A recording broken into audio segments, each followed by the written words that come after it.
Bismillahirrahmanirrahim. Assalamualaikum warahmatullahi ta'ala wabarakatuh.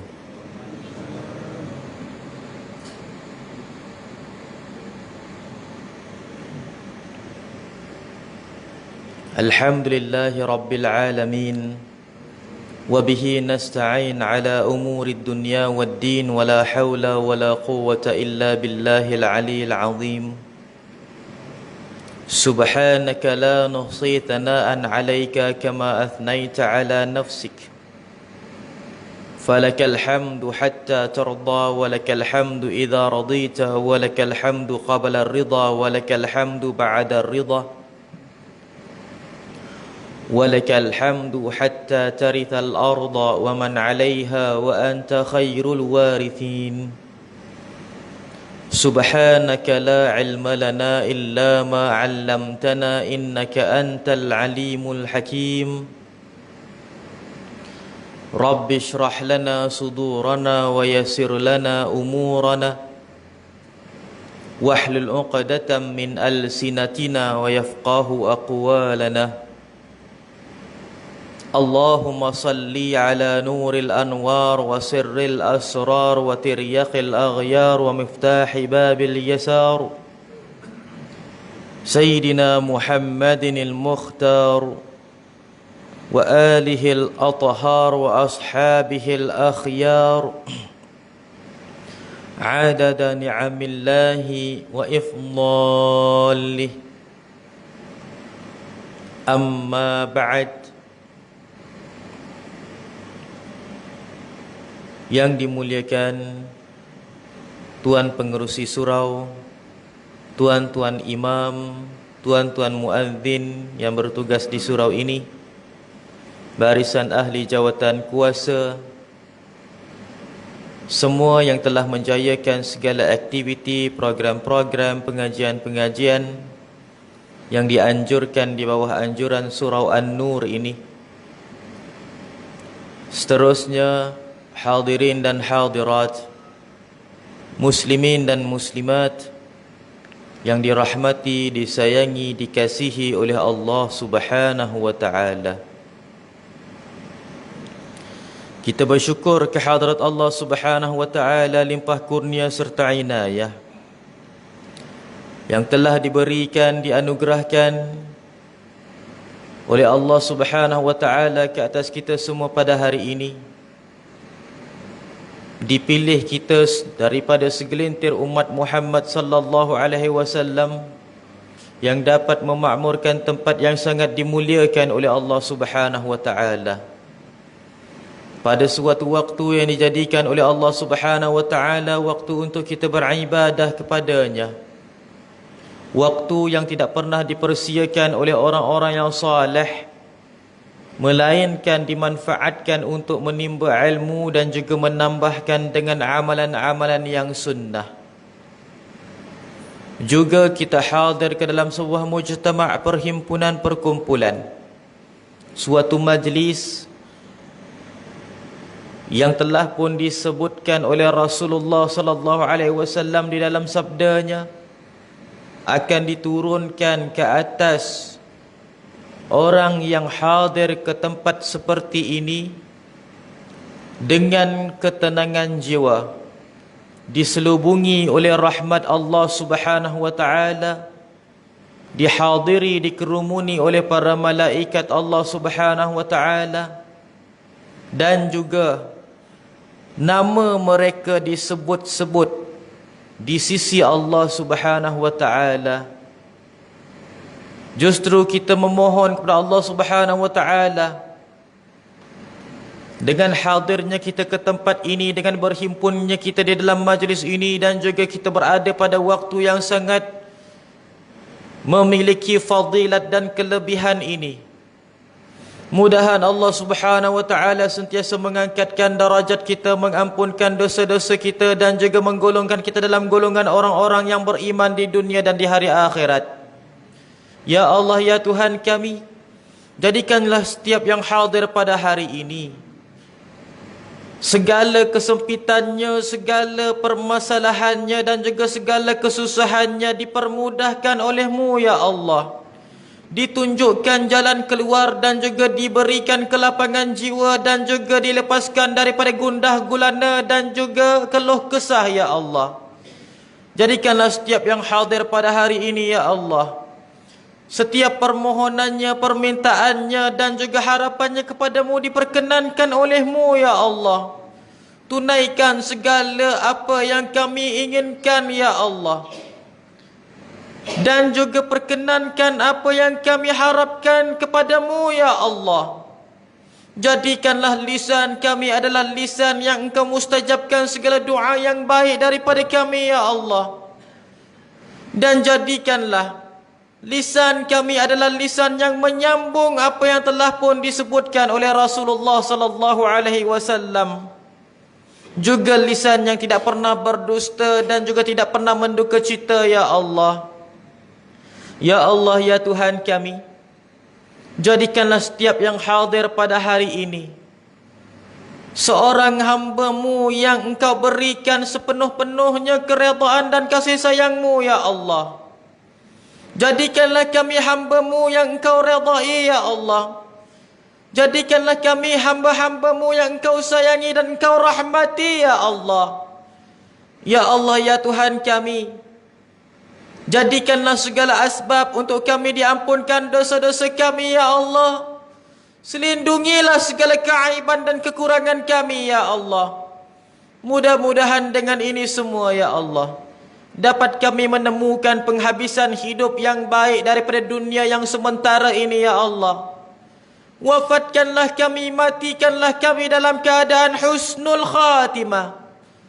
Allahumma khtim lana bihusnil khatimah, wala takhtim alaina bisu'il khatimah. Ya Allah, ya Tuhan kami, matikanlah kami semua di dalam keadaan husnul khatimah, dan janganlah sesekali kami dimatikan ya Allah dalam keadaan su'ul khatimah. Amin ya Rabbal Alamin, ya Arhamar Rahimin. Hadirin dan hadirat, muslimin dan muslimat yang dirahmati, disayangi, dikasihi oleh Allah Subhanahu wa taala.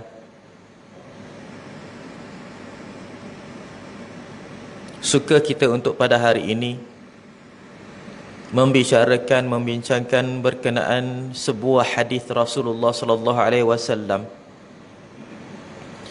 Hadis yang dimaksudkan adalah daripada Sayyidina Hudzaifah Al-Ghifari, menyebutkan bahawasanya ittala'a Nabi sallallahu alaihi wasallam alaina wa nahnu natadhakaru faqala ma tadhakaruna qalu nadhkuru as-sa'ah. Berkata Sayyidina Hudzaifah Al-Ghifari, ketika mana kami sedang duduk bersama dengan para sahabat di dalam Masjid Nabawi, keluar kepada kami, datang kepada kami Rasulullah sallallahu alaihi wasallam, sedangkan kami sedang berbicara di antara kami. Lalu Rasulullah berkata kepada para sahabat, apa yang kamu perbincangkan wahai para sahabatku? Maka Sayyidina Hudzaifah mengatakan, wahai Rasulullah, kami memperbincangkan berkenaan bilakah berlaku hari kiamat. Hadirin rahmati, disayangi, dikasihi oleh Allah Subhanahu wa taala, para sahabat apabila sampai sahaja ke Masjid Nabawi, Masjid Nabi Muhammad sallallahu alaihi wasallam, lazimnya mereka itu akan duduk dengan tenang, seperti mana terdapat burung yang bertelur di atas kepala mereka. Tidak bergerak mereka, subhanallah. Tetapi sekali-sekala apabila mereka itu bersembang, berbicara, ataupun mereka itu berkata-kata di antara mereka. Maka Rasulullah sallallahu alaihi wasallam bertanya, apa yang kamu berkata-kata? Apa yang kamu sembangkan? Para sahabat bukan macam kita, janji duduk saja bersembang. Janji bersembang saja duduk. Kita ni pantang jumpa saja sembang. Nasib baik alhamdulillah kita sudah pun memahami, dan juga kita ini orang yang telah pun membiasakan kalaulah di dalam khutbah tidak berkata-kata. Maka alhamdulillah majoriti umat Muhammad sallallahu alaihi wasallam, terutama lelaki, yang wanita bukanlah kita katakan tak berkata-kata ataupun bersembang, tidak, tapi ustaz tak nampak perempuan. Yang lelaki alhamdulillah ketika mana khutbah Jumaat ataupun khutbah hari raya, mereka alhamdulillah senyap, alhamdulillah. Mungkin kerana itu adalah suatu perkara yang disebutkan sebagai sunnatul hasanah. Ada suatu perkara di dalam agama Allah Subhanahu wa taala yang tidak pernah dicontohkan oleh Rasulullah sallallahu alaihi wasallam, tapi dimulakan oleh para ulama dan juga oleh orang-orang yang memahami, orang-orang yang mereka itu disebutkan sebagai uqala, orang yang berakal, memulakan suatu perkara tersebut dan diikuti oleh manusia-manusia setelahnya, menyebabkan pengislahan kepada umat Muhammad sallallahu alaihi wasallam. Di zaman Rasulullah tak ada tok khatib berdiri dekat sini. Tidak ada Tok Bilal berdiri sebelum daripada khutbah, lalu menyebutkan setelah innallaha wa malaikatahu yusalluna 'alan nabi ya ayyuhalladzina amanu sallu 'alaihi wasallimu taslima. Setelah daripada itu terus Tok Bilal ataupun muazzin dia pun pusing belakang kepada makmum. Katanya, ya ma'syaral muslimin, man qala li sahibihi ansit wa imamu yakhtubu yaumul jum'ah faqad lagaut, faman lagat fala jum'ata lah, istami'u wa ansitu yarhamni wa yarhamkumullah. Lepas tu kalau dekat Malaysia sambung lagi dengan doa, Allahumma qawwil Islam wal muslimin. Subhanallah. Benda tu tak ada zaman dulu, tapi diadakan oleh para uqala supaya umat Islam terislah, bukannya porak-peranda.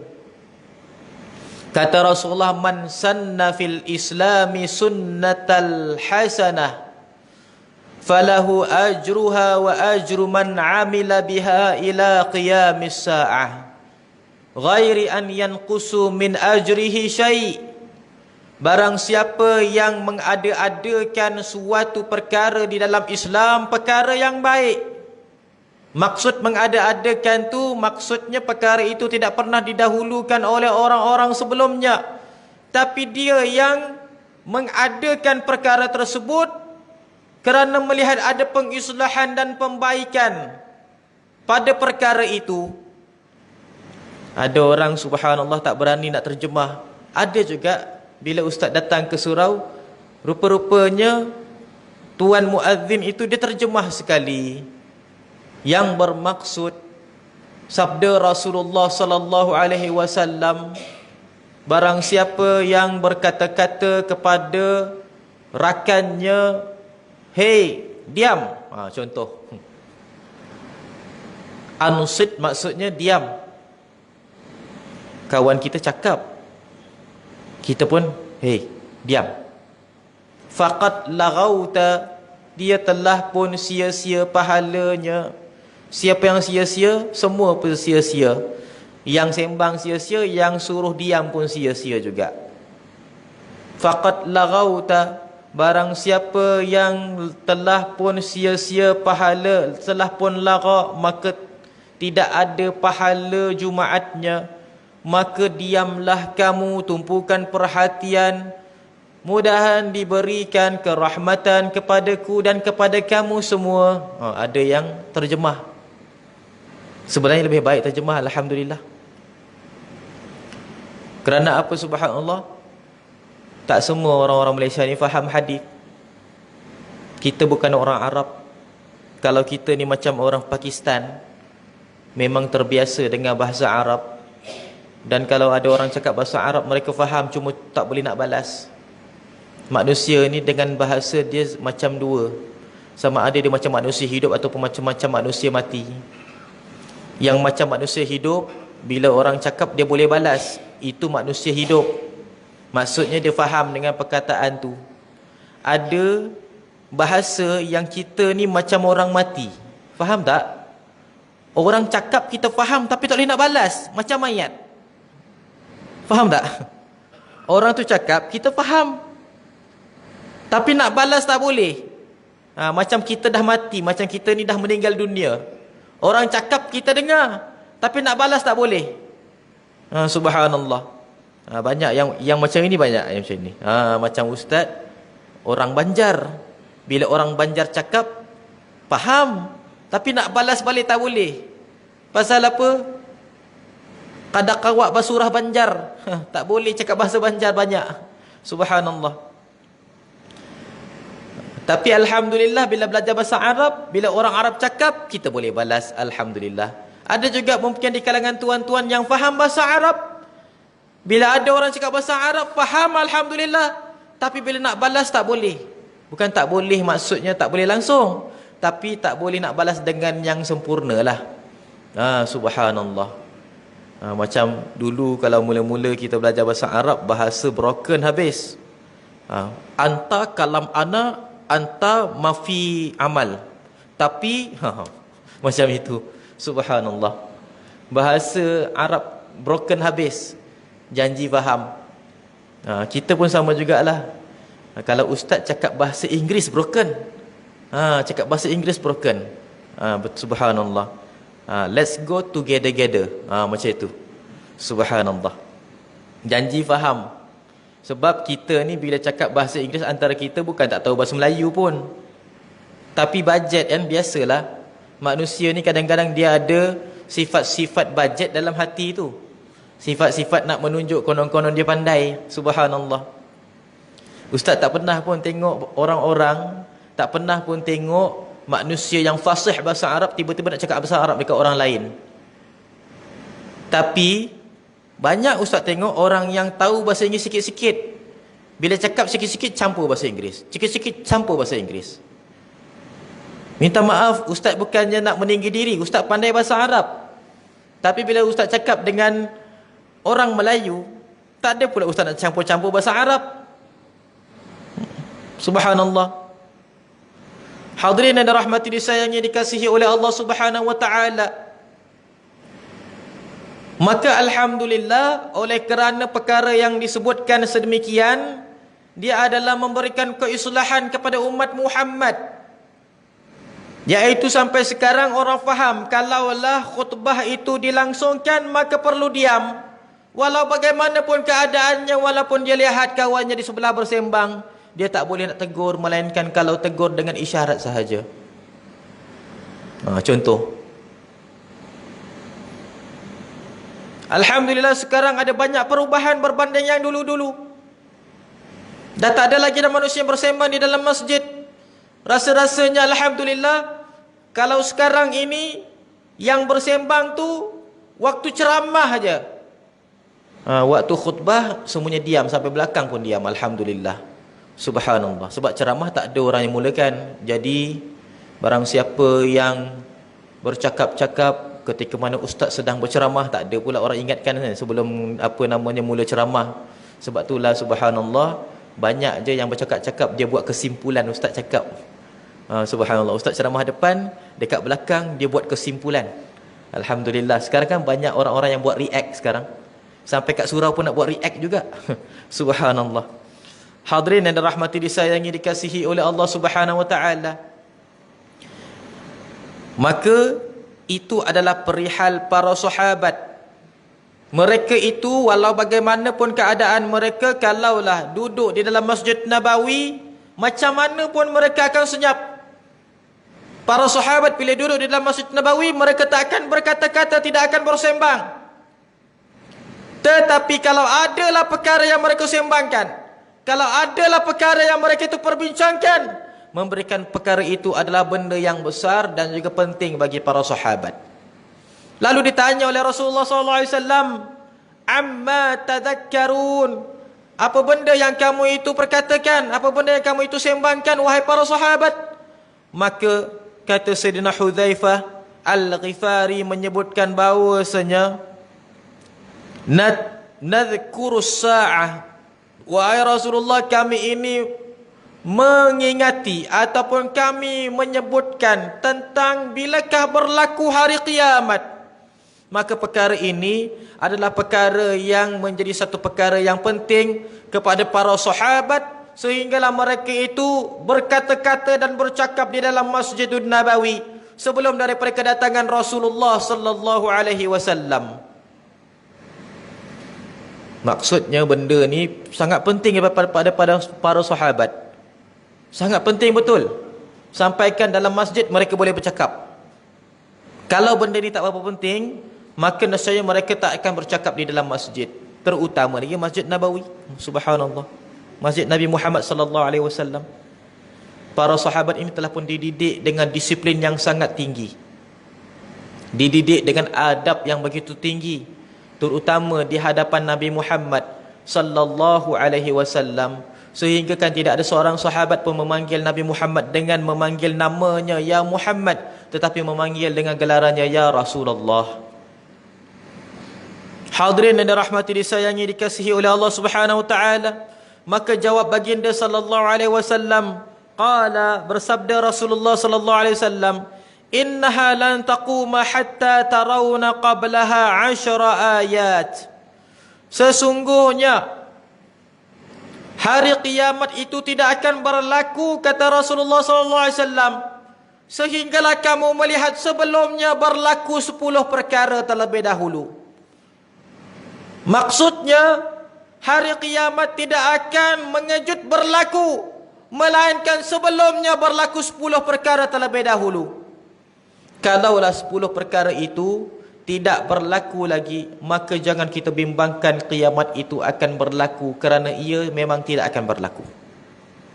10 perkara ini disebutkan oleh Rasulullah sallallahu alaihi wasallam satu persatu, dan di dalam hadis ini disebutkan tidak mengikut turutan kronologi. Dia adalah turutan dalam hadis, tetapi dia tidak mengikut susunan kronologi.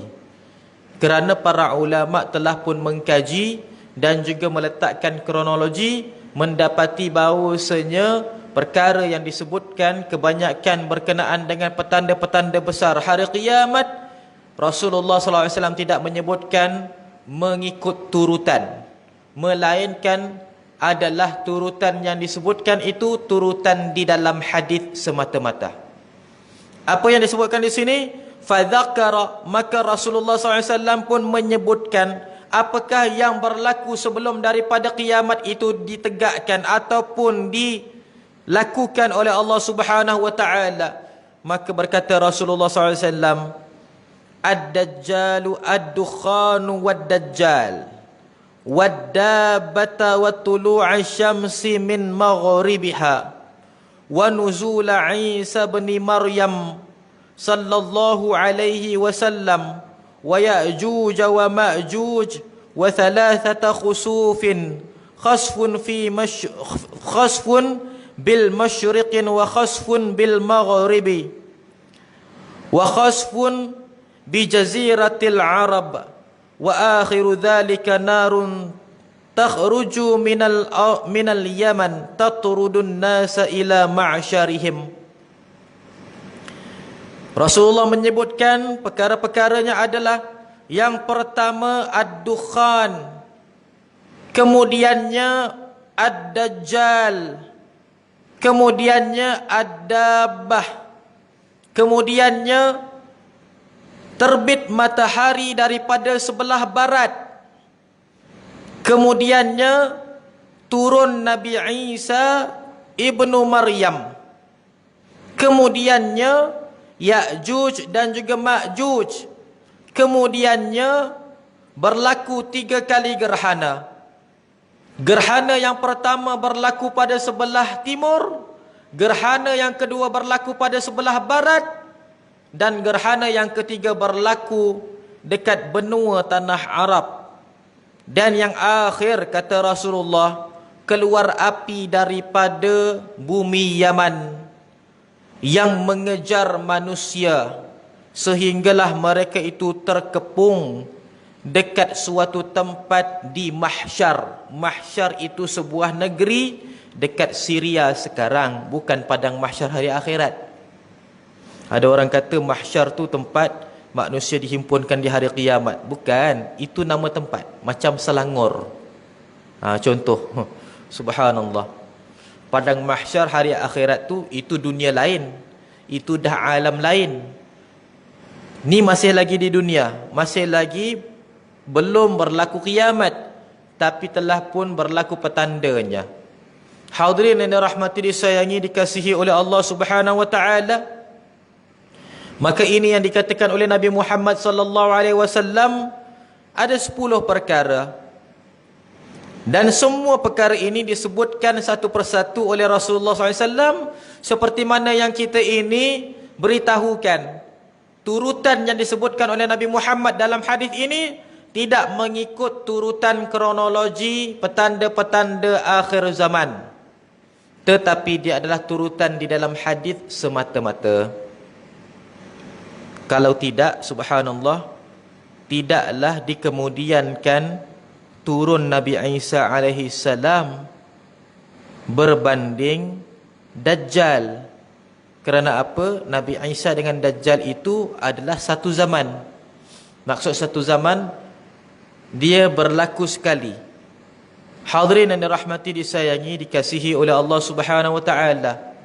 4 perkara dalam petanda besar berlaku dalam satu zaman. Setiap satunya bertemu dengan yang lain. Apakah dia? Yang pertama, Al-Mahdi Al-Muntadhar di akhir zaman. Yang kedua, Dajjal. Yang ketiga, Nabi Isa alaihi salam. Yang keempat, Ya'juj dan juga Ma'juj. 4 perkara ini dia berada dalam satu zaman. Semuanya bertemu di antara satu sama yang lain. Adapun Muhammad bin Abdullah Al-Mahdi Al-Muntadhar berjumpa dengan Nabi Isa alaihi salam dan mendirikan solat dalam satu jamaah di dalam jamaah solat.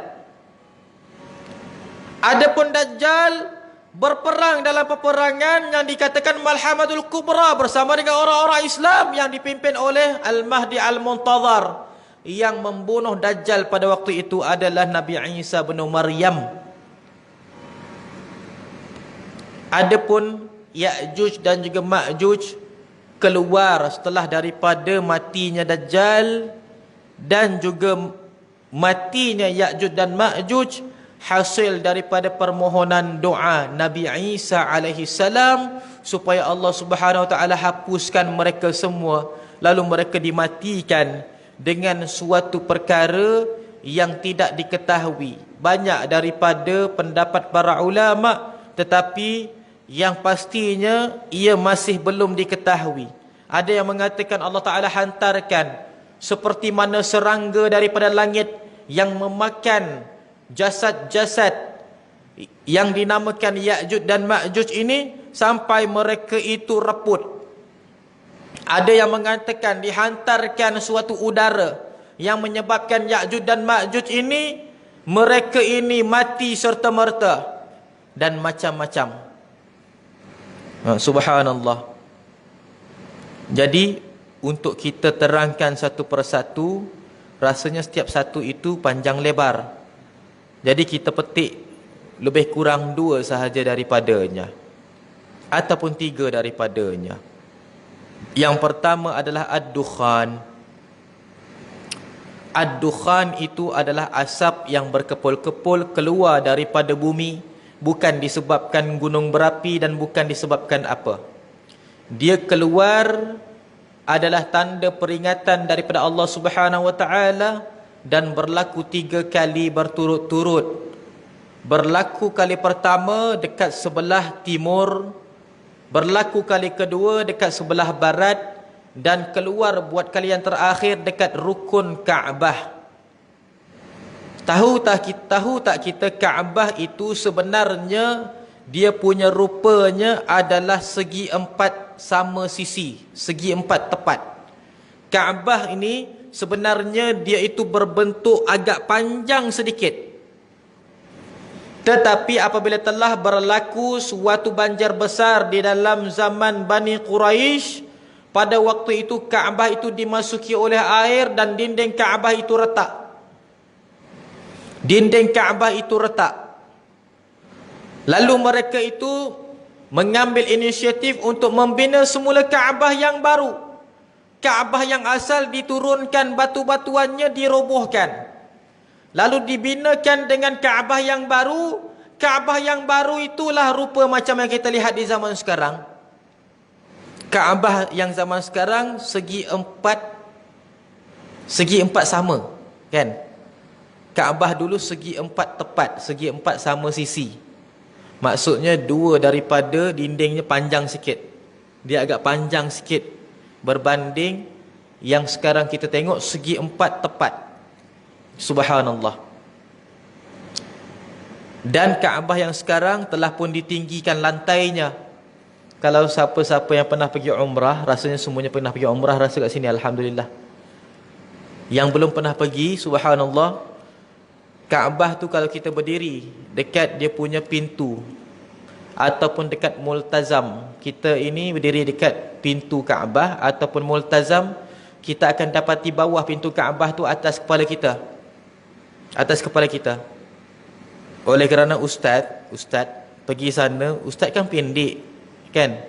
Ustaz kan rendah. Subhanallah. Bila berdiri dekat depan tu, ustaz berdiri jongkit kaki sikit, tangan ke atas, baru sampai dekat bawah pintu Kaabah tu. Maksudnya tinggi, bukannya rendah. Menyebabkan apabila banjir, air banjir tak masuk dalam Kaabah. Jadi itulah dia punya sebabnya lantai Kaabah tu ditinggikan. Ditinggikan sampai, dan dikatakan lantai Kaabah tu sudah pun kali ketiga ditinggikan sampailah ke tahap yang sekarang. Pernah berlaku banjir besar di zaman sebelum Rasulullah sallallahu alaihi wasallam, ditinggikan lantai Kaabah. Tapi tak berapa tinggi sangat, mungkin tinggi tahap pinggang atau tinggi tahap bahu kita, masuk juga air apabila banjir besar. Kemudiannya dibina kembali oleh orang-orang Arab Quraisy di zaman Nabi Muhammad sallallahu alaihi wasallam, ditinggikan lagi lantai Kaabah tersebut. Maka pada waktu itu subhanallah, Kaabah itu berbentuk segi empat sama macam kita lihat di zaman sekarang, dan tanda pada Kaabah yang sebenar itu dibiarkan pada Hijr Ismail. Hijr Ismail yang melengkung itu adalah Kaabah juga. Sebenarnya Kaabah yang asal saiznya sampai ke situ. Sebab itulah kalau kita ini bertawaf, masuk dekat Hijr Ismail tak sah tawaf. Pasal Hijr Ismail itu adalah Kaabah juga. Tapi bila ditinggikan, bila Hijr Ismail itu subhanallah, bila Kaabah ditinggikan, tak cukup batu-batuan untuk bina sekali dekat tempat Hijr Ismail, maka kekallah Kaabah seperti mana sedemikian sehinggalah ke zaman sekarang. Dan Kaabah itu tidak lagi dirobohkan, tidak lagi dibina semula, itu atas dasar daripada doa Rasulullah sallallahu alaihi wasallam supaya Kaabah tidak lagi dirobohkan. Hadirin yang dirahmati, disayangi, dikasihi oleh Allah Subhanahu wa taala. Maksud yang dikatakan Kaabah dirobohkan tu, roboh untuk bina semula. Dan waktu itu Kaabah itu dirobohkan, waktu itu Kaabah belum lagi kiblat untuk mana-mana agama. Islam pun masih belum ada waktu itu. Rasulullah masih lagi 25 tahun. 25 tahun itu Rasulullah belum lagi diutuskan sebagai seorang Rasul.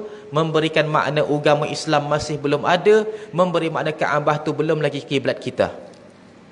Hadirin dan rahmati, disayangi, dikasihi oleh Allah Subhanahu wa taala.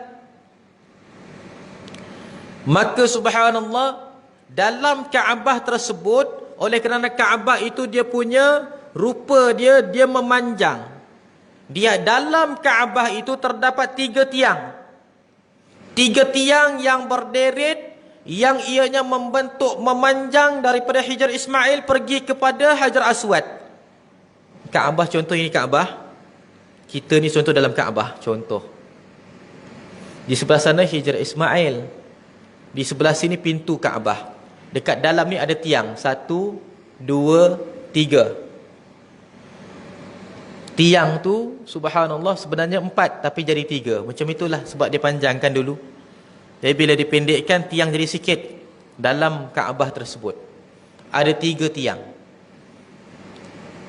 Sebab zaman dulu mana ada teknologi zaman sekarang. Bila kalau buat sekarang boleh buat bangunan lapang, tak ada tiang langsung pun boleh. Maksud tiang tu tiang kat dalam. Tiang luar wajib lah, tapi tiang kat dalam tak ada. Lapang. Sekarang ada teknologinya. Tetapi zaman dulu bila bangunan tu besar, dia confirm ada tiang. Dan tiangnya confirm rapat-rapat. Begitu juga dengan pembinaan Kaabah. Kaabah itu dalamnya ada tiang, dan tiang itu agak rapat di antara satu sama yang lain. Dan daripada bawah tiang itulah nantinya di akhir zaman akan keluar asap namanya dukhan. Dukhan itu bukannya asap yang terhasil daripada dentuman ataupun hantaman meteor. Dia bukannya suatu dentuman ataupun suatu asap yang keluar daripada kebakaran ataupun bencana alam. Tapi dia benar-benar keluar kerana tanda peringatan Allah Subhanahu wa taala kepada manusia pada ketika itu. Yang pada waktu itu telah pun berlaku zaman-zaman yang telah pun kita sebutkan sebentar tadi. Dah tak ada lagi dah yang dikatakan sebagai yang dikatakan Ya'juj dan Ma'juj.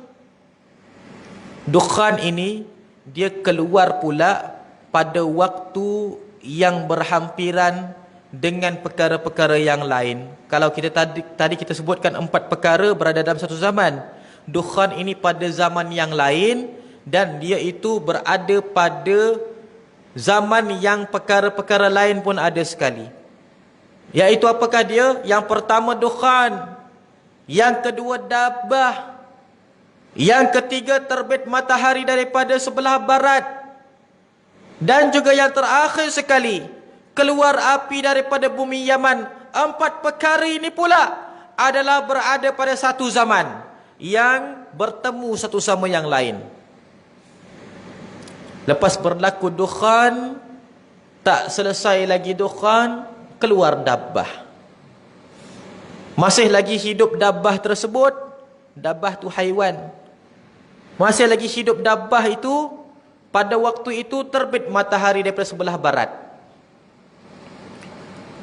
Dan matahari terbit daripada sebelah barat dalam masa tempoh 3 hari. Tempoh 3 hari. Maksud tempoh 3 hari itu, berlakunya waktu siang yang sangat panjang, kemudian berlakunya waktu malam yang sangat panjang, dan kemudiannya berlaku lagi seperti mana sedemikian selama 3 hari. Pada hari yang pertama manusia bertakut, semuanya bertempiaran, katanya kiamat ingin berlaku. Bila berlaku lagi pada hari yang kedua, pada waktu itu telah pun berlakunya terbit matahari di sebelah barat. Mereka pun mengatakan, oh mungkin ni fenomena biasa saja kot. Masing-masing pun tinggalkan balik ibadah. Berlaku lagi untuk kali yang ketiga. Pada waktu itulah Allah Ta'ala keluarkan api daripada bumi Yaman. Yang paling tepat sekali adalah bumi Eden. Kata Rasulullah SAW dalam hadis yang lebih khusus, kata Nabi Muhammad dalam hadisnya, dalam sabdanya, la taqumas sa'ah hatta yakhrujun naru min qa'il adan. Tidak akan berlakunya hari kiamat sehinggalah keluarnya api daripada mangkuk bumi Adan. Eden ni dia adalah sebuah negeri yang terletak di atas sebuah mangkuk yang besar. Mangkuk tu dia adalah satu kawah gunung berapi yang sangat besar di bawah negara Eden. Eden Yaman, yang dikatakan oleh para saintis, kalaulah ia meletus, maka gunung berapi yang lain ibarat mercun-mercun kecil kepada bom atom yang sangat besar. Maksudnya, gunung berapi yang kita tengok dahsyat sangat tu, dia macam al-'abun nariyah, kata para saintis. Dia seperti mana letupan-letupan mercun saja kalau kita ini nampak. Nak banding dengan letusan yang berlaku dekat bumi Eden yang ianya besar, Masya Allah. Tak tahu nak cakap macam mana. Subhanallah. Kalau sekarang sekalipun, kalau kita duduk dekat bumi Eden, dia punya bahang panasnya luar biasa. Air lautnya panas. Subhanallah. Waktu malam pun suam-suam. Dia takkan jadi sejuk air laut. Subhanallah. Hadirin yang dirahmati, disayangi, dikasihi oleh Allah Subhanahu wa taala, maka 4 perkara ini berlaku lebih kurang dalam satu zaman, iaitu dukhan, dabbah, terbit matahari daripada sebelah barat, kemudiannya berlakunya api keluar daripada bumi Yaman yang mengepung manusia dekat suatu tempat namanya Mahsyar. Tempat itu sekarang di Syria. Orang yang tak sempat sampai ke sana mati dijilat api tersebut. Orang yang sempat sampai ke sana maka terkepung dekat tempat itu. Dan pada waktu itu tidak ada lagi dah manusia yang beriman. Kata Rasulullah SAW, la taqumas sa'ah hatta la yujadu fi wajhil ard man yaqulu Allahu Allah. Tidak akan berlakunya hari kiamat sehinggalah tidak ada lagi di atas muka bumi ini orang yang menyebutkan perkataan Allahu Allah. Subhanallah. Biarkan siapa nak katakan zikir Allah Allah tu tak bermanfaat, yang penting orang yang sebut Allah Allah itu adalah penongkat langit. Selagi mana ada orang yang sebut kalimah Allah, Allah, Allah, selagi itu kiamat tidak akan berlaku. Maksudnya, orang yang paling nipis iman pun dah tak wujud pada ketika itu. Astaghfirullahaladzim. Maksudnya, kalau zaman sekarang ini, orang yang kurang iman pun masih sebut perkataan Allah. Tak kisahlah dia nak sebut Allah tu macam mana, Allah tu macam mana, tetapi masih lagi menyebut kalimah Allah. Yang disebutkan oleh Rasulullah SAW, sampaikan kalimah Allah pun tak disebutkan oleh mana-mana manusia pada ketika itu. Pada waktu itulah berlakunya hari kiamat. Maksudnya, wahai orang yang beriman, tidak perlu kamu itu bimbang. Kamu tidak akan melihat hari kiamat berlaku, melainkan kamu akan pergi dulu. Kita akan meninggal dulu sebelum kiamat berlaku. Jangan takut, kiamat tak akan berlaku dan kita menyaksikannya. Tidak akan. Kalau kiamat berlaku dan kita menyaksikan kiamat itu berlaku, lepas kiamat tu di mana kita nak duduk? Dah dunia dah tak ada. Betul tak? Hadirin yang dirahmati, disayangi, dikasihi oleh Allah Subhanahu wa taala. Maka itu adalah petanda-petanda besar hari kiamat yang disebutkan oleh Rasulullah SAW di dalam hadis ini. Yang pertamanya adalah dukhan. Dan dukhan itu keluar dengan 2 kemungkinan. Dua-dua kemungkinan tak dapat dipastikan lagi, tetapi kedua-duanya adalah pendapat para ulama.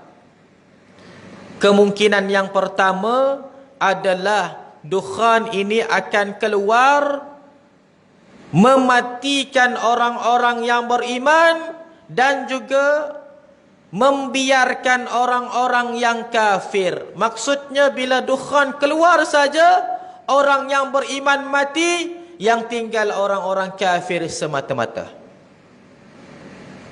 Kemungkinan yang kedua pula, dukhan ini keluar, asap ini keluar, dia keluar mematikan orang-orang kafir dan membiarkan orang-orang yang beriman. Bila keluar saja dukhan, orang kafir semuanya mati. Orang yang beriman itu hidup. Maka 2 kemungkinan ini adalah 2 perkara yang tak dapat kita pastikan Sedangkan kedua-duanya adalah pendapat para ulama. Tak dapat kita ini katakan yang mana rajih ataupun marjuh, yang mana kuat ataupun lemah. Kerana apa? Pendapat berdasarkan petanda hari kiamat tak dapat kita ini kuatkan, melainkan kalau ianya dah berlaku ataupun tidak berlaku. Benda yang berkenaan dengan petanda hari kiamat dapat dirajihkan kalau dia berlaku, dan dia itu marjuh, kuat atau lemah kalau dia tidak berlaku, walaupun daripada hadis Rasulullah sallallahu alaihi wasallam. Tapi Rasulullah bila sebut dia takkan berlaku, mesti dia berlaku. Subhanallah. Hadirin yang dirahmati, disayangi, dikasihi oleh Allah Subhanahu wa taala. Yang kemudiannya adalah Ad-Dajjal. Dajjal ini definisinya, dia adalah rajulun syakhsiyatun yahudiyah yamnahullahu ilaihi istidraj. Definisinya, dia adalah seorang lelaki manusia memiliki personaliti seorang Yahudi, dan Allah Ta'ala memberikan kepadanya istidraj yang paling besar. Dia adalah Dajjal wal'iyadu billah. Seorang lelaki manusia, dia bukan makhluk asing, bukan gergasi, bukan raksasa. Kalau raksasa, maka yang kalahkannya Ultraman. Subhanallah. Kalau dia itu makhluk asing, maka yang kalahkan dia Star Wars. Tapi dia bukannya perkara-perkara sedemikian. Malah dia manusia yang membawakan fitnah yang sangat besar di akhir zaman. Macam mana rupanya? Ada orang kata Dajjal tu rupa Cina, muka dia punya mata cepet. Tapi perlu ada pembetulan. Mata Dajjal bukan sepet. Mata Dajjal buta sebelah. Mata sebelah kirinya buta, mata kanannya ada. Dia bukan sepet, mata dia bulat. Dan dia bukan berbangsa Cina. Dajjal ini adalah seorang lelaki yang lahir lebih kurang 500 tahun sebelum kelahiran Nabi Allah Musa alaihi salam. Lahir lebih kurang 500 tahun sebelum kelahiran Nabi Allah Musa alaihi salam. Lahir dekat sebuah negara namanya negara Samirah, dan berasal daripada sebuah bangsa yang nama bangsa itu bangsa Yahuda. Suku kaum daripada suku kaum Bani Israel namanya bangsa Yahuda. Lahir daripada suku kaum ini lelaki yang dia tidak diketahui namanya, dan dia tak diberikan nama oleh ibu bapanya. Dan dia digelarkan Dajjal oleh Rasulullah di akhir zaman. Lelaki ini ditangguhkan kematiannya oleh Allah Subhanahu wa taala sehinggalah ke akhir zaman untuk menjadi suatu ujian terbesar kepada umat Muhammad di akhir zaman. Ketika mana di dalam Al-Quran Iblis mengatakan kepada Allah, Rabbi ja'alni minal munzarin, maka Allah Subhanahu wa taala mengatakan, anta minal munzarin. Wahai Tuhan, kata Iblis kepada Allah, jadikanlah aku, usia aku ditangguhkan kematiannya sehinggalah hari kiamat. Maka kata Allah Subhanahu wa taala, wahai Iblis, aku panjangkan usia kamu sehinggalah ke hari kiamat. Kata Allah, anta minal munzarin, kamu adalah salah seorang yang dipanjangkan usia sehingga ke hari kiamat. Maksudnya ada benda lain yang panjang umur sampai hari kiamat, tak meninggal dunia sampai sekarang. Di antaranya adalah Nabi Isa alaihi salam, dan juga di antaranya subhanallah Nabi Khidir alaihi salam. Di antaranya adalah Dajjal, dan di antaranya adalah Ya'juj dan juga Ma'juj, adalah makhluk di antara mereka yang dipanjangkan umur oleh Allah Subhanahu wa taala sehingga ke akhir zaman. Yang lebih panjang umur adalah Ya'juj dan Ma'juj berbanding Dajjal. Dajjal itu dilahirkan 500 tahun sebelum kelahiran Nabi Allah Musa alaihi salam. Jarak di antara Nabi Musa alaihi salam dengan Nabi Ibrahim alaihi salam adalah jarak 2000 tahun lebih kurang. Dan Ya'juj dan Ma'juj itu, dia itu dilahirkan ataupun dia muncul pada suatu zaman yang zaman tersebut bertepatan dengan zaman Nabi Ibrahim alaihi salam. Yang zaman tersebut adalah zaman pentadbiran seorang lelaki namanya Zulqarnain. Zulqarnain hidup pada zaman yang bertepatan dengan zaman Nabi Ibrahim alaihi salam. Maka pada waktu maksudnya Ya'juj dan Ma'juj lagi panjang umur. Kalau Dajjal umurnya lebih kurang dalam 4000 tahun sekarang, Ya'juj dan Ma'juj umurnya 6000 tahun sekarang. Tak mati-mati, tak meninggal-meninggal. Panjang umur. Mungkin dia tu tak sakit dan sekarang tak kena wabak pun. COVID-19 dia tak kena. Subhanallah. Hadirin yang dirahmati, disayangi, dikasihi oleh Allah Subhanahu wa taala. Maka itu adalah Dajjal. Dajjal ini keadaannya adalah natural. Dilahirkan, maka dibesarkan, berlaku zaman kanak-kanak, berlaku zaman remaja, lalu dia pun dewasa. Kemudiannya tempoh usia dewasanya tidak menua-nua sampai sekarang. Tidak ada penuaan. Subhanallah. Tanda-tanda penuaan tu tak wujud. Rambutnya mungkin hitam je, tak putih-putih. Mungkin dia punya kulitnya flawless je, tak kedut-kedut. Betul tak? Badannya pun tegap je, tak bongkok-bongkok. Tulang belakangnya pun kuat, tak ada pun osteoporosis. Tak ada. Subhanallah. Panjang usia Dajjal ni.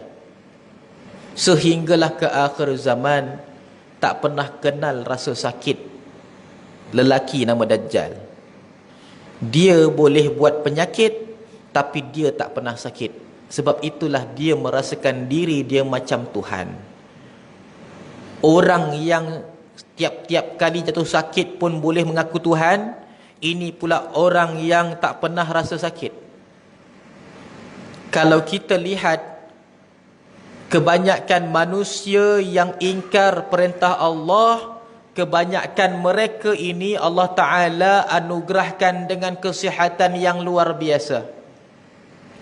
Dalam kehidupan, Mustafa Kamal Ataturk tidak pernah memiliki penyakit yang kronik, melainkan penyakit yang menyebabkan dia meninggal dunia.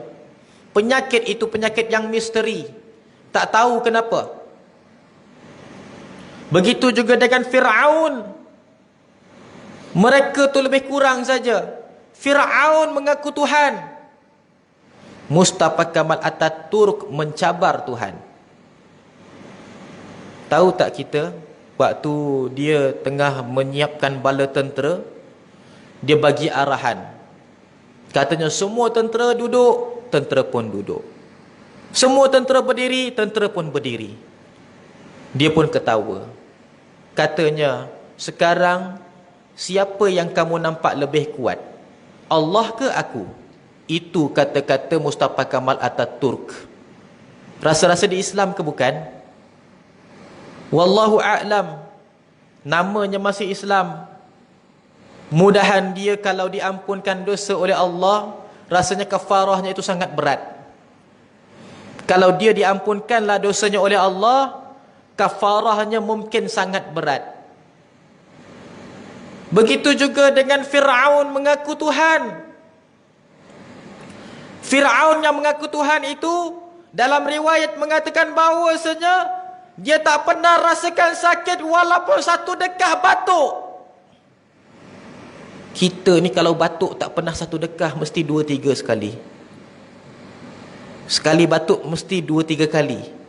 Satu, maksudnya kalau kita batuk, dia package 4 kali dekah. Kan? Betul tak? Tak ada orang batuk, dah. Dia mesti, macam itu. Betul tak? Maka itu adalah Fir'aun. Walaupun satu kali dekah batuk tak pernah dia rasa. Maksudnya dia tak pernah rasa sesak nafas, dia tak pernah rasa sakit tekak, dia tak pernah rasa batuk macam mana. Kehidupannya sentiasa sihat, tak pernah dilanda dengan penyakit. Sebab itulah dia boleh mengaku Tuhan. Begitu juga dengan Namrud. Namrud juga Allah Ta'ala tidak pernah berikan dia rasa sakit. Satu makhluk sahaja yang tak pernah rasa sakit tapi tetap beriman, iaitu para malaikat. Makhluk lain yang Allah Ta'ala berikan nikmat kesihatan yang berpanjangan, kebanyakan mereka kufur wal'iyadu billah. Kalaulah kita jarang sakit, maka bimbanglah kita, takut-takut Allah sedang membiarkan kita kufur daripada ajaran dan juga jalannya. Hadirin yang dirahmati, disayangi, dikasihi oleh Allah Subhanahu wa taala, maka Dajjal itu adalah suatu makhluk. Dia adalah seorang manusia, dipanjangkan umurnya, yang lahir dekat sebuah negara. Negara itu namanya Samirah, dan juga lahir daripada sebuah bangsa. Bangsa itu namanya bangsa Yahuda. Apakah bangsa Yahuda itu ada zaman sekarang? Jawapannya sudah pun tidak ada. Dia adalah suku kaum yang terdapat di dalam Bani Israel. Bani Israel tu macam Melayu. Yahuda tu dia macam orang Nagori Sembilan contoh. Macam itulah suku kaum. Cabang-cabang Melayu. Kalau Melayu dia punya induk, cabang-cabangnya. Jadi Israel tu induk dia, cabang-cabangnya dia ada banyak suku kaum di dalamnya. Di antaranya bangsa Yahuda yang Allah Ta'ala dah pun pupuskan mereka. Maksudnya muka Dajjal itu, dia adalah muka yang tak akan sama dengan mana-mana bangsa di zaman sekarang. Jadi jangan kita kaitkan Dajjal itu macam Cina lah, macam India lah. Dajjal itu mukanya mungkin macam muka orang Greek, macam muka Bill Gates lah, macam muka Mark Zuckerberg lah. Macam-macam orang kata. Maka itu bukan. Tidak boleh kita ini mendakwi dalam bab ini, kerana perkara itu belum berlaku dan kita juga belum pernah nampak muka Dajjal macam mana. Nampak muka Dajjal tu tak jadi masalah, tetapi jadi masalah terpedaya dengan dia. Muka Dajjal itu asalnya mukanya suci, mukanya muka orang beriman. Orang tengok je rasa nak percaya. Jangan kita ini kata percaya dengan Dajjal. Kadang-kadang dengan skema pun kita percaya. Apatah lagi dengan Dajjal. Kalau skema tu yang muka dia tak berapa nak beriman pun kita boleh percaya, ini kan pula Dajjal dia bapa kepada segala skema dalam dunia. Penghulu kepada segala penipuan itu adalah Dajjal. Dan juga yang membuat konsep penipuan itu adalah Dajjal, diikuti oleh manusia. Maka Dajjal ini mukanya muka yang suci, muka manusia yang soleh. Tapi tiga perkara Dajjal akan jauhi sejauh-jauhnya. Yang pertama, Dajjal tidak akan menyebut kalimah tauhid la ilaha illallah, tapi dia mengaku Islam. Yang kedua, Dajjal tidak akan mengamalkan sunnah, tapi dia mendakwa dia menyayangi Rasulullah. Yang ketiga, Dajjal tidak akan mengajarkan orang supaya menjauhi maksiat, tapi dia mengajak orang dirikan solat. Katanya, wahai manusia, dirikanlah solat, buat maksiat pun tak apa. Macam itu. Dajjal ni dia tak akan ajak orang jauhi maksiat. Bagi dia maksiat tak apa, tapi ibadah buat. Kalau adalah ustaz yang macam ini, takut-takut dia tu Dajjal. Subhanallah. Perkara yang perlu kita ajak manusia, perkara pertama sekali adalah taubat dan menjauhi maksiat. Setelah itu barulah kita ini ajak manusia beribadah setelah daripada menjauhi maksiat. Tidak boleh seseorang itu melakukan maksiat dalam masa yang sama beribadah, ataupun melakukan maksiat dan berniat untuk bertaubat selepasnya. Tidak boleh. Taubat itu untuk suatu maksiat yang kita lakukan tanpa niat untuk bertaubat selepasnya. Contoh, alah aku mencuri lah sekarang, nanti aku taubat lah. Taubat tu main-main. Tu bukan taubat. Itu adalah taubat. Kalau kahwin, ada kahwin kontrak, itu taubat kontrak. Taubat dah dirancang. Astaghfirullahalazim. Hadirin dan rahmati disayangi dikasihi oleh Allah Subhanahu wa taala. Sedikit lagi kita ini sambung sedikit sahaja. Yang last ini berkenaan dengan dabbah. Dabbah ini adalah haiwan yang melata, yang muncul hampir-hampir sama dengan terbit matahari daripada sebelah barat. Para ulama mengatakan bahawasanya di antara munculnya dajjal, munculnya dabbah, keluarnya dabbah dengan matahari terbit dari sebelah barat lebih kurang sama waktunya. Sama ada matahari terbit dulu sebelah barat baru munculnya dabbah, ataupun munculnya dabbah dulu baru terbit matahari sebelah barat. Di antara keduanya hampir-hampir serupa ataupun hampir-hampir bersamaan waktunya. Dabbah ini bukan seekor, dia banyak. Yang pertama, dia muncul di sebelah timur. Yang kedua, muncul sebelah barat. Yang ketiga, dia muncul ataupun keluar di antara bukit Safa dan Marwah. Kalau kita tengok petanda hari kiamat, semuanya dekat Mekah. Semua dalam Masjidil Haram. Tak ada tempat lain, semuanya dalam Masjidil Haram. Dukhan dalam Kaabah. Dabbah keluar di antara bukit Safa dan Marwah. Dia keluar dekat situ, dan dia bukan seekor, dia ramai. Saiznya adalah saiz yang besar, macam saiz seekor lembu. Macam saiz seekor lembu ataupun kerbau ataupun seladang ataupun lebih besar daripada itu. Dan rupa dia adalah rupa yang sangat aneh. Rupa haiwan yang kita tak pernah lihat sebelum ini. Kata para ulama, wallahu a'lam, setiap daripada rupa haiwan yang ada di zaman sekarang ada pada haiwan namanya dabbah. Mungkin dia ada bulu, lepas tu dia ada sisik, lepas tu dia ada kuku, lepas tu dia ada balung, macam itu. Semua sifat haiwan ada pada dia. Tapi rupa dia bukan rupa yang menakutkan. Kerana dia bergaul dengan manusia dan boleh berkata-kata, dia boleh cakap bahasa manusia. Kalau kita bayangkan macam cerita Narnia, haiwan boleh bercakap. Sebenarnya datuk nenek kita dulu mengatakan pada zaman dahulu kita pun ceritakan sang kancil, sang buaya boleh bercakap. Sebenarnya salah. Zaman dahulu haiwan tak boleh bercakap, tapi zaman nanti haiwan bercakap. Haiwan takkan boleh bercakap zaman dulu. Akan datang haiwan insya-Allah boleh bercakap. Jangan kata haiwan bercakap, pokok batu pun boleh bercakap. Jadi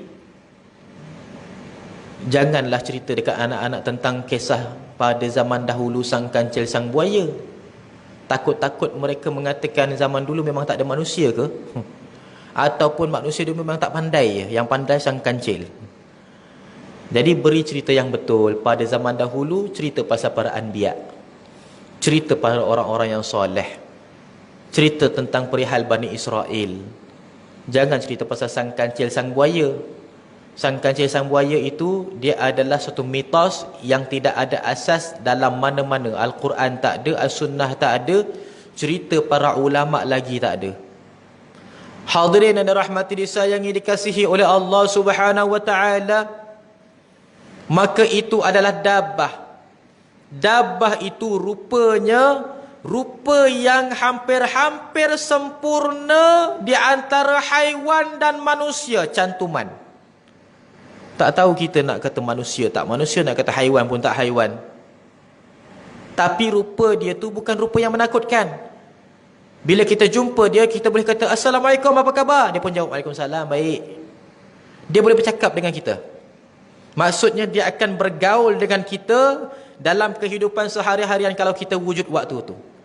Dan dia punya tugas, dia akan cap dekat dahi orang. Kalau orang itu beriman, dia akan cap dahinya, kamu beriman. Kalau orang tu tak beriman, dia akan cap dekat dahi orang itu, kamu tidak beriman.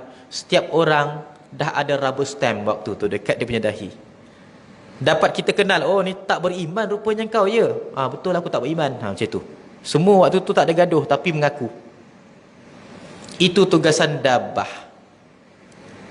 Maka itu adalah dabbah, dan dabbah ini dia akan meninggal dunia macam manusia meninggal dunia.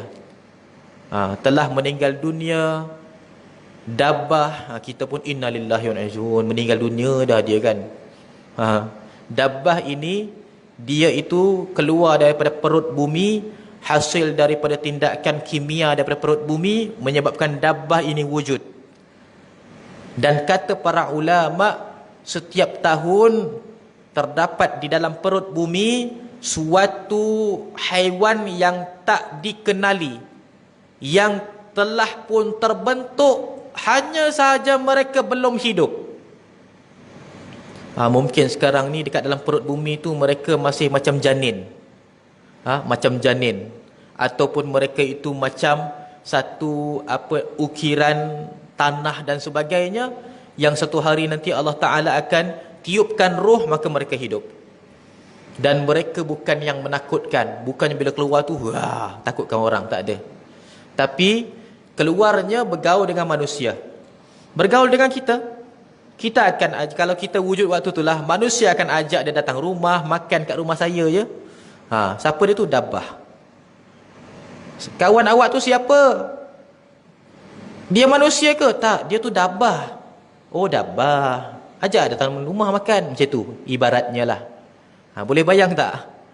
Maksudnya akan datang, kita ni bukan manusia je. Yang dengar ceramah nanti ada seekor dua ekor dabbah. Dan kita kenal, oh ni dabbah ni. Siapa nama dia? Nama dia Fairuz. Fairuz tu siapa? Oh dia dabbah, bukan manusia. Oh dabbah, ingatkan manusia tadi. Macam tu ibaratnya. Tapi kita dengar macam seram kan sekarang. Sekarang kita dengar macam, takut pula ada haiwan duduk kat kita. Nak takut apa? Kita boleh kucing dalam rumah. Lebih kurang itu, cuma kucing tu boleh bercakap dengan kita nanti. Contoh macam itu dabbah. Dabbah tu dia adalah haiwan yang dia boleh berdikari, cari makan sendiri.